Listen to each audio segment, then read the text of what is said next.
President Yoweri Museveni has thrown his senior cadres to the wolves as the beleaguered ministers implicated in the CHOGM financial impropriety continue to cling on their political careers.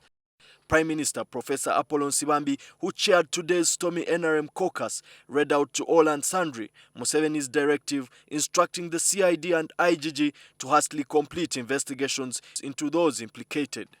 Those members of parliament who were last time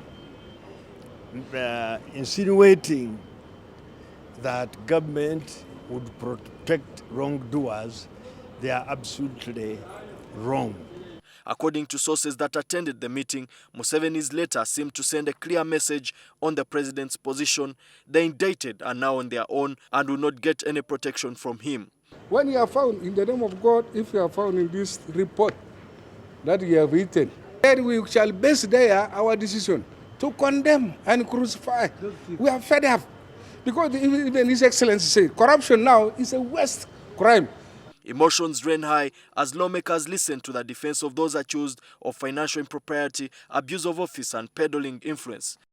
Vice President Professor Gilbert Bukenya was remorseful, accepting there were flaws in the procurement of the posh BMW vehicles hired for guests. He then asked to leave to visit a doctor at Mulago Hospital. However, Security Minister Mama Mbabazi said he would not take blame after lawmakers accused him of influence peddling and meddling in procurement in a deal where government lost about $1.3 million in a high-tech telecommunication system.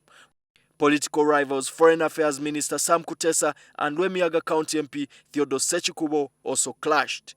Kutesa accused Sechikubo of witch hunt, saying he made his fortune way before Uganda hosted the Commonwealth Summit, while Sechikubo asked him to account for his role in the flawed procurement of vehicles. Secondly, there may have been mistakes, but those mistakes are not incurable, and that individuals who may have committed those mistakes, whether they are civil servants or ministers, should give explanations.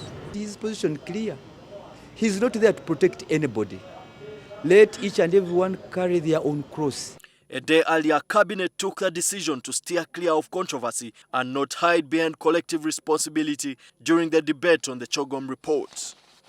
A source says all those implicated were asked in Cabinet to give an explanation that should be convincing enough to get them off the hook. Parliament resumes debate on Tuesday.